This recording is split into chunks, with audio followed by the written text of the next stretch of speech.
Yeah, I think I'll describe those.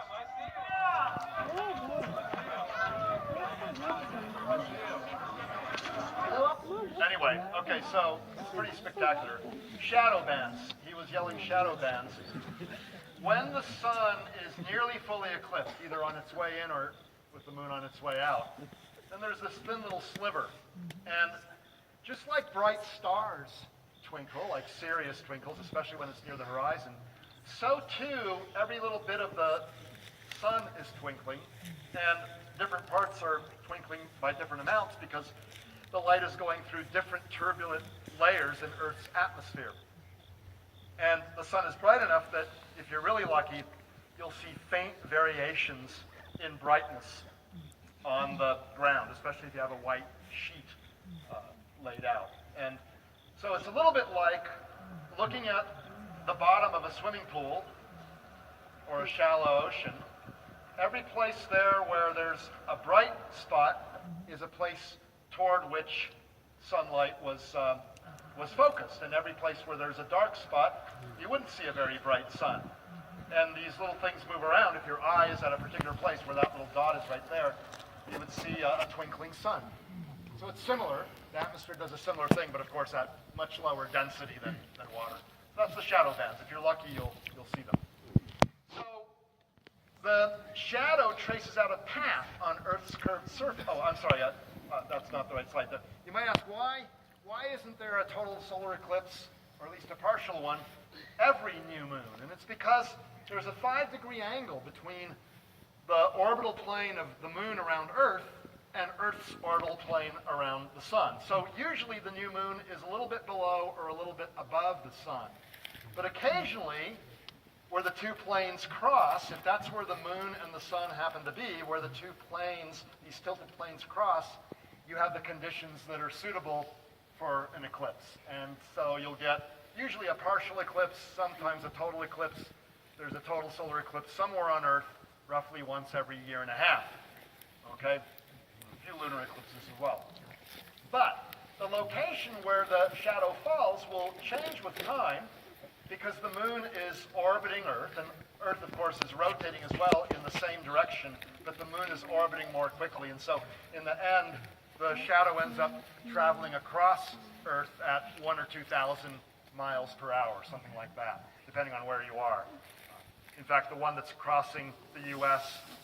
on August 21st, 2017 will take an hour and a half to cross the U.S. It'll be in the morning in Oregon, in the mid-afternoon in South Carolina, because you've got not just the hour and a half of crossing, but you've got 3 time zones.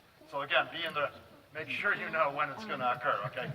So anyway, so that's why it traces out this orbit on a curved surface. And so when you look at this thing in projection, the black dot is where totality occurs. That's a very special place.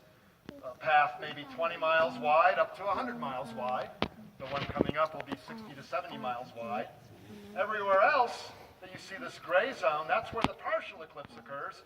If you can't be where the black dot is, okay, well at least look at the partial eclipse, but if you can, be where the black dot is.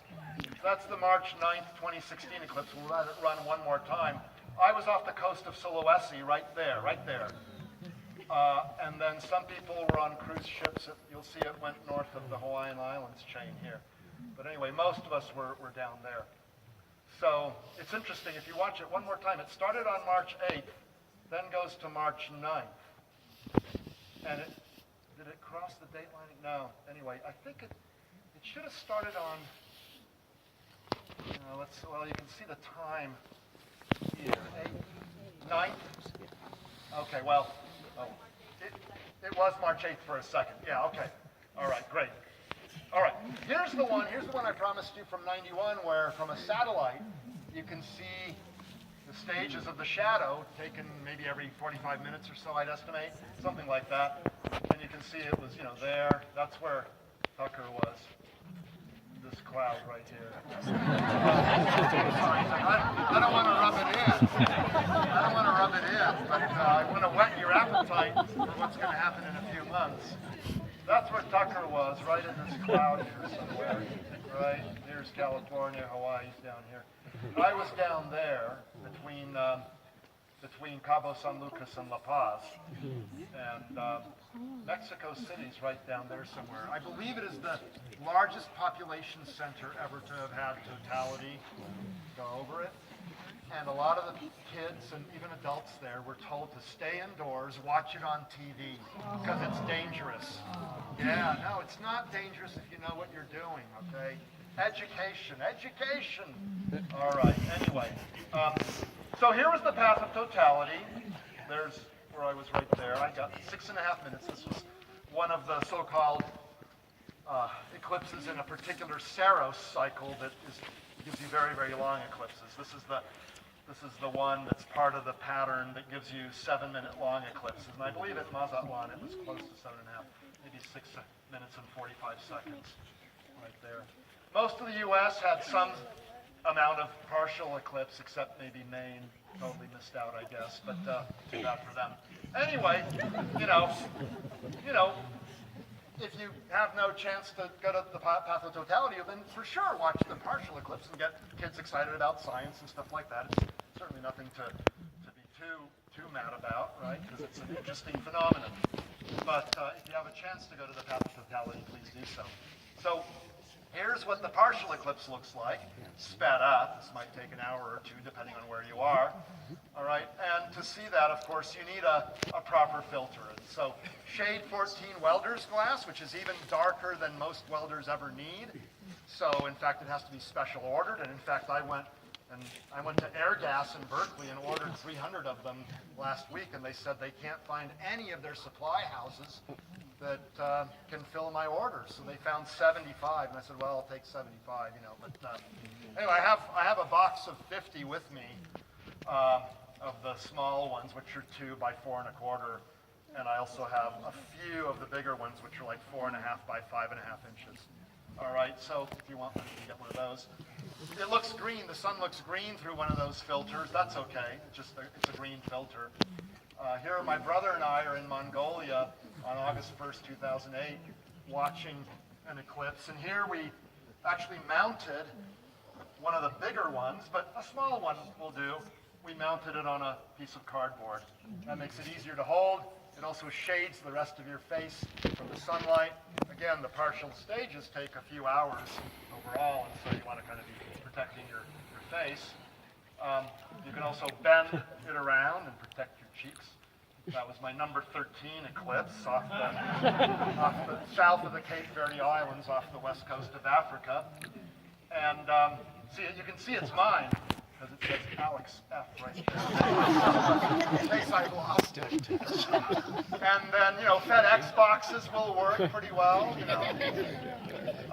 And then some people even cut a hole in an entire box. Stick their head inside. You can have an intensely private experience that way. No one else will bother you. Or maybe they will, because they just don't say, who are you in there, okay? Anyway. And you can decorate them. You know, Rob Arnott's wife Marina decorated this one, and here's her decorations. Did you hear about solar eclipse on November 3rd? This is 2013. I got this glasses for protection. Hope Alex will approve. Yes, I heard about Diamond Ring, and I am so excited. Anyway, so it's great. So shade 14 glass works well, but you can also get these glasses online, and in fact, there are glasses that are being sold right up at the top of the stairs there where the stands are, where you can get some refreshments and things. And again, this is all to help run these things. You know, non-profit does not mean it doesn't cost something to do all this stuff. So I think most of you realize this. But anyway, be sure you get CE certified ones that cut out 99.999% of the visible light. You don't want to cut off 100%, because then you won't see anything. But 100% of the UV and infrared, which can harm your eyes. And you're going to be looking at the partial phases for, you know, a couple of hours if you're really into it. So you definitely want to be well protected. Fortunately, most of the companies that sell these online are quite reputable, because their pants would be sewed off of them if they had lots of people claiming eye damage. And so it's a pretty risky business to be in if you don't know what you're doing. So most of them know what they're doing, Rainbow Symphony, and there are other companies. I don't know which ones we have up there, but they're good. Anyway, when you buy them batches of 25 at a time, you can get them for just $1 each. These are good. I like the Shape 14 because it's durable. I stick it in my pocket. I usually have a piece with me. If I'm standing in line bored somewhere, like at Disneyland, I'll whip it out, look at the sign, see if there's any sunspots, and people look at me as though I'm weird, but that's okay. I'm used to it, so, it's okay with me. These aren't quite as durable, but if you're only going to use them for the Eclipse, hey, can't beat the price, $1, My goodness, that's 1/6 of a cup of coffee, So here's a woman in Peru in November of '94 enjoying the Eclipse and perhaps other things as well. I don't know. Clearly having fun.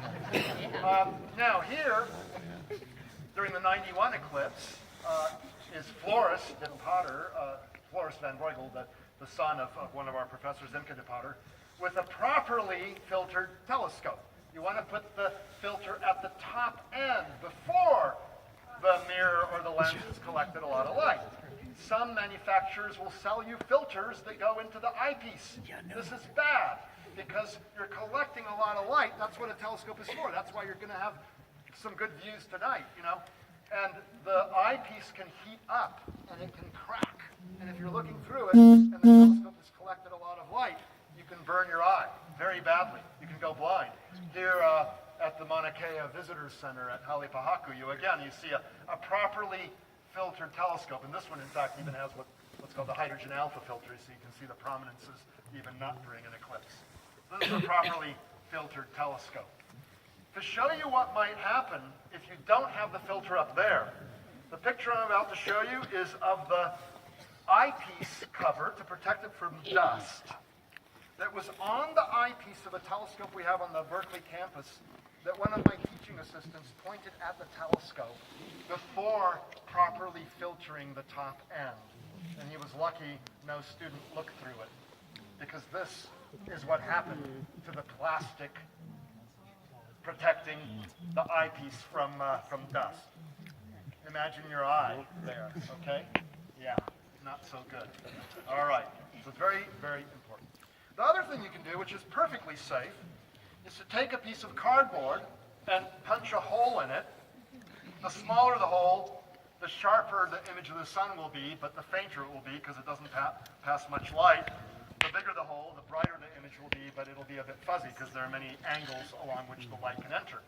You can see here that you've got an opaque piece of cardboard, and it casts a shadow, say, on a screen, or maybe you're casting the shadow. Thank you very much. And you've got a luminous object here whose light rays go through the hole and land here. This one goes through there and all in between. So you get an inverted image of your object. There's no lens there. There's just a hole. It's called a pinhole camera. It doesn't magnify, but it gives you an inverted image. Not that that matters, but an image basically of the object you're looking at. And here, in fact, I've punctured 15. Well, you can see 15 there. That was eclipse number 15, the one in Indonesia. So here I punctured a bunch of holes. You don't have to do just one. Spelling out the name of my oldest son. A human, not the one that's 4.5 million years old. And here the little images are being cast.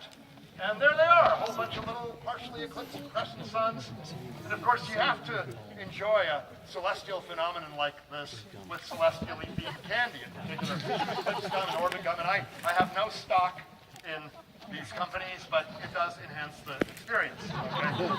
Mars, Milky Way bars, but Eclipse and Orbit gum are like tailor-made for eclipses. So we always bring a ton of them and just pass them out to people. It makes them happy.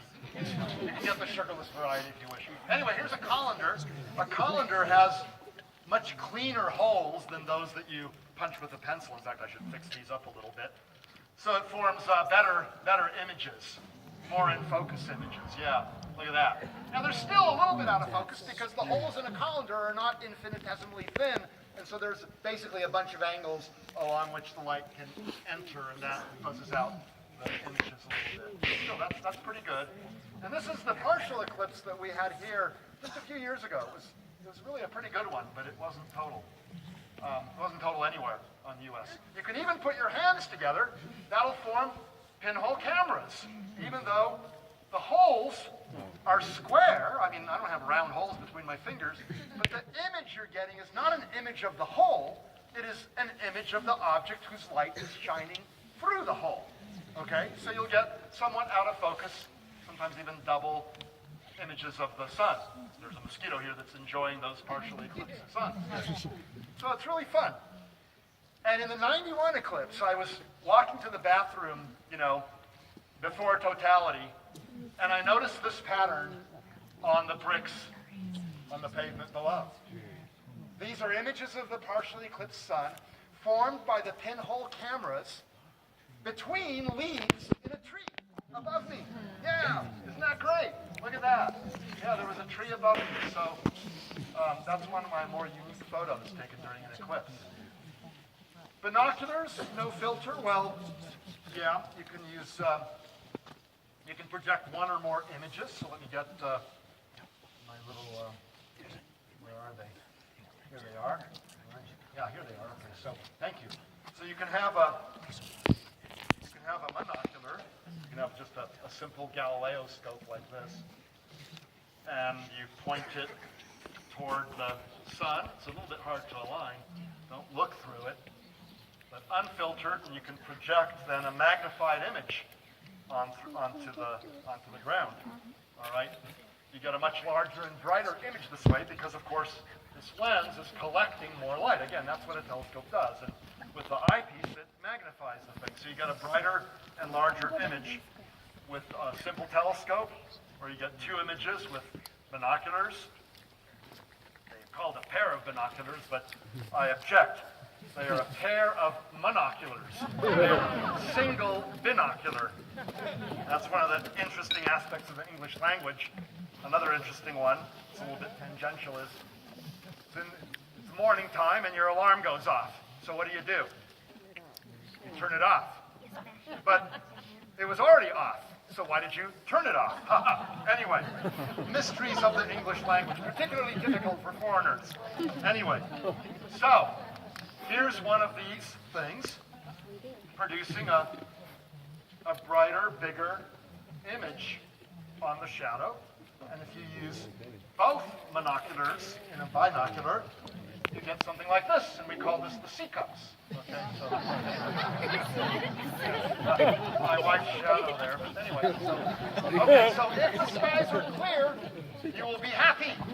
This is one of Noelle's, my wife's creations. And, you've got to whittle away the time during the partial phases somehow. It lasts a long time, so you got to do something.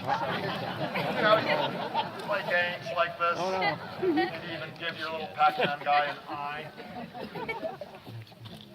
So you're filtered, or you're using your pinhole camera, or whatever.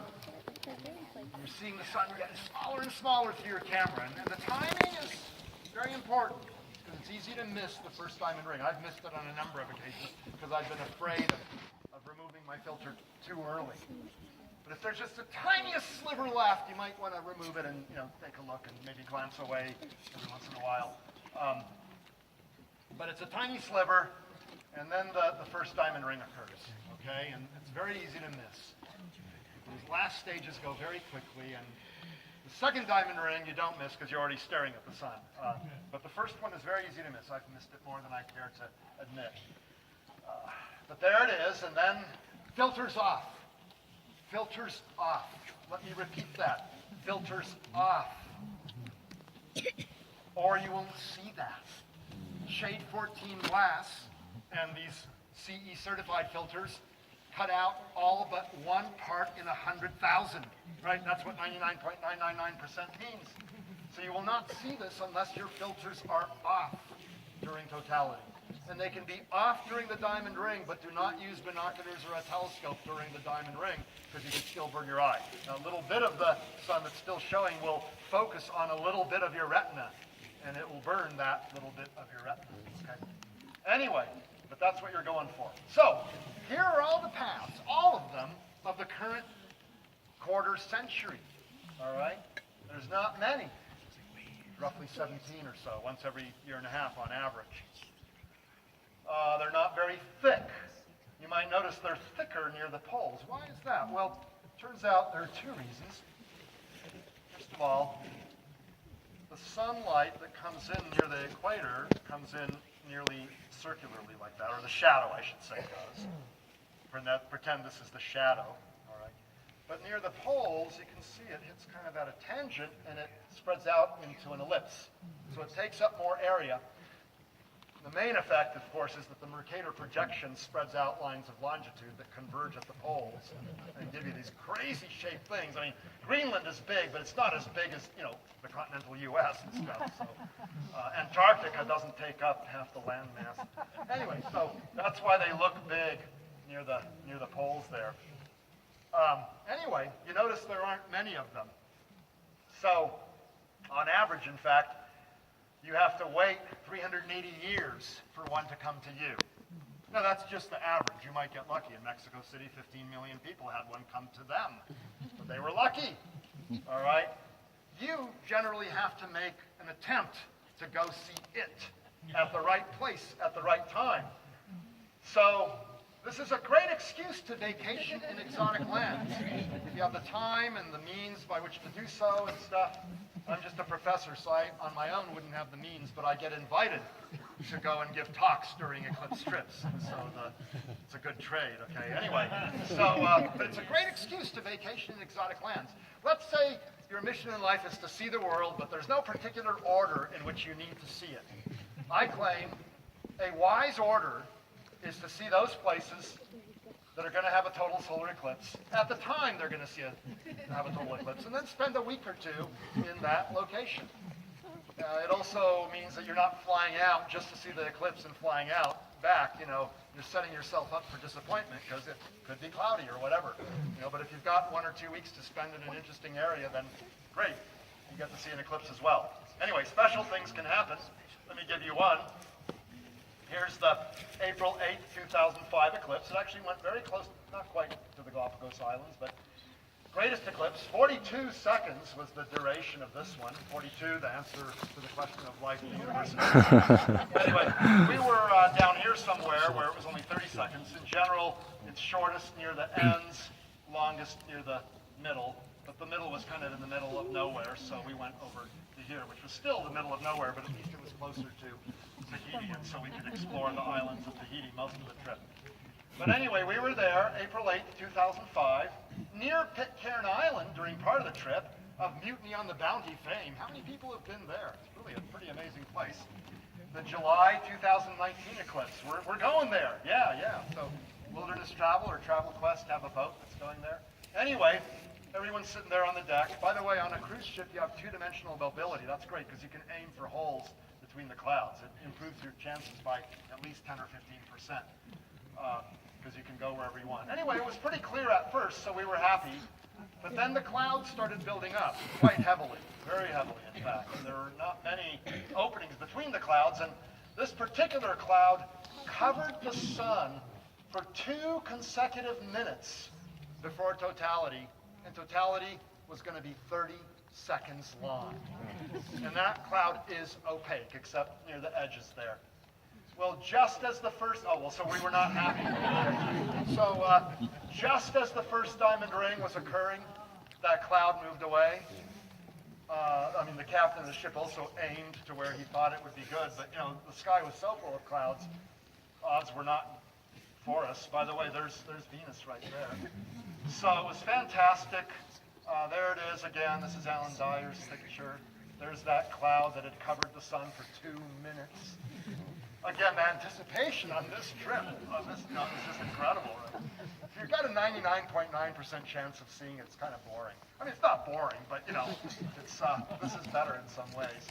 And it was a really, really, really wonderful eclipse. 30 seconds long, but chromosphere all around. Very nice. Everyone was happy afterwards, sipping Mai Tais and stuff. People were happy. 20 minutes later, it was raining. We didn't care. By the way, it's raining right above us, but the sun was shining through a hole, so we could still get this image. Yeah, pretty cool. Anyway, and I proposed to my fiancée. Well, at that point, and remarkably enough, she accepted. During a talk I was giving on the ship, kind of like this, and she wasn't even going to show up because she's heard me before and she wasn't feeling well that day. And I said, I'm going to have something new in this talk. I encourage you to show up to this particular talk. Anyway, oops. So here's one of these cases where it did something weird. I really don't know why it does this. Oh, it's a back. Oh, good. Back. Okay, so we were thinking of making a t-shirt that said, I got engaged at the South Pacific Total Solar Eclipse and all I got was this diamond ring. That's a little bit unfair because I gave not one diamond ring, but 2 diamond rings. And by the way, this shows how close a call it was. This is the first diamond ring, and on some parts of the ship, that cloud, because of parallax, basically your finger effect, if you look through different eyes, you know, it shifts. Because of the parallax effect, at some parts of the ship, the cloud was still partly covering the sun. So we were very, very close call. But still, you could see it, and that counts. Through thin clouds counts. Through opaque clouds, it's an interesting experience. But you have he's gonna kick me off the Wonderfest board, and then that means I have one fewer committee to serve on. So someone must have heard my talk, and because a few months ago, anonymously, there was this bag on my door of my office, and inside was this t-shirt, got engaged during a solar eclipse. So, yeah, that was very nice, but I wish I could thank the person. Okay, so, moving on. Here it is, 2001 to 2025. And what you'll notice is this path right here, the one marked with a red arrow. Yay! By the way, there's another one right here. That's the April 8th, 2024. And if you're in southern Illinois, wow, that's pretty good. You beat the 1 in every 380-year odds by a considerable margin. Okay, but I mean, if you're right there, then, you know, that's not so great. So, we're there. So anyway, that's the one. That's the one that's coming, folks. So here's the path. Again, all of us will see a partial eclipse. So if you really can't go, I mean, you have a job from which you cannot go away or whatever, you know, there will be another one coming up in April of 2024, and there's some other ones in between, but you have to travel much greater distance. So watch the partial eclipse for sure. Okay, my wife keeps saying you'll make people feel bad if you keep telling them that they're losers if they don't see reality. They might be losers, but you shouldn't say that to them. Okay, so all I'm saying is try if you can. So I mean, I tell my students, if I found out you were in a movie theater in Portland or something like that at the time of totality, I will fail you retroactively. Not have graduated retroactively, and your whole career will be over. Anyway, so it's that. So you know, you have to have a good excuse, all right? Being in a movie theater in Portland during the time of totality is not a good excuse. So there it is. The whole U.S. will see the partial eclipse, but you want to be where that dot is, and this is universal time. Do not use this as your time. This is the time in England, basically. During the summer months, you have to subtract 7 hours, and so, you know, it's like 10:20 or so in Oregon, but you could look at it. You subtract 7 hours, and down Carolina there, it was about, I don't know, it's at 1850 or something. So that would be, well, you subtract 4 hours for those guys. So maybe I got it wrong, but. Anyway, maybe it didn't say what time. Let's look at 17, 17, 17, 17, 18, 18, 25, 1830, let's say. 1830 minus 4 hours is 1430, which is 2:30 in the afternoon. Aha! It works. Science works. Okay, so logic works. So there you go. You've seen that enough times. It crosses the U.S. All right, so there's the path. Double-clicked, but it'll be totally awesome. Don't miss it. So you notice there's a bunch of cities, actually. Kansas City is right on the edge. I'll tell you about the edge effects in a few minutes. Charleston is very near an edge. If I were there, I'd try to go closer to this blue line, although anywhere in the path you'll see something, and as I'll argue, some people claim being near the edge is actually better in some ways. I'll give you that argument in a few minutes. Salem is good, right there. Eugene and Portland are close, but not close enough. Aww. 98%, 97%, I haven't bothered to figure it out. So a little bit like being pregnant versus not pregnant. There's a big difference. There really is. And go see the partial eclipse if you can't get away. But if you can get away, go within this gray zone, all right? Single most important thing, if you can take the day off, go into the gray zone, all right? And you'll see the whole thing. If you can't go into the gray zone, you'll see some amount of partial eclipse, and that'll be fun, definitely. So definitely take the time to see it. But you'll see something like this. Again, be sure to use properly filtered, proper glasses or the shade 14 or whatever. Because it's not that the sun, this is annoying, so let me just go back. It's not that the sun is intrinsically more dangerous during eclipse. Some people say there are these dangerous rays coming from the sun during an eclipse. Poppycock.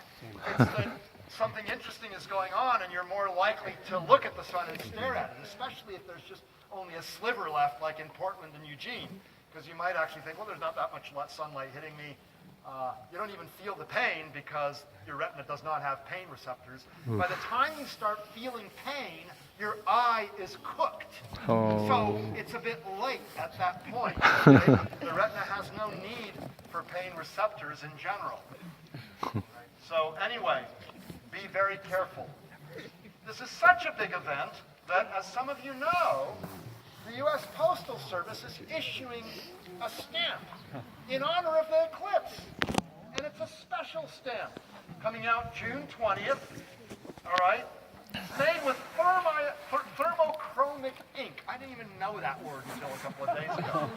Thermochromic ink is ink that when you touch it, the heat from your fingers, especially if you rub on it a bit. I haven't tried it yet because they haven't given me an advanced copy of one of these stamps. So, but if you rub on it or something like that, then you end up seeing a new moon. So, yeah. So, and on if you have a whole sheet, which I learned is called a pane of stamps, yes, like a window pane. You see that? A bunch of stamps. Anyway, on the back of the pane, they show you the path and some of the major cities, in fact, probably the most major cities that happen to fall in. By the way, again, Boise is not quite right, but there's a little highway that goes toward the northwest from Boise, just like Portland and Eugene are not quite. So, you might want to get a bunch of these forever stamps. And, again, I have no stock in these things. But anyway, there's the path. So there's the path, and you can look at it, and if you Google, or use your favorite search engine, mine is Google, total solar eclipse, August 2017 path, you even click on I'm feeling lucky, and it'll land you on the right. One of the many web pages that allow you to interactively interact with the thing and zoom in on your favorite location and see how long it'll be and when it'll be, etc., okay? Besides being in that gray zone, that's the single most important thing if your desire is to see totality, the next most important aspect is the weather.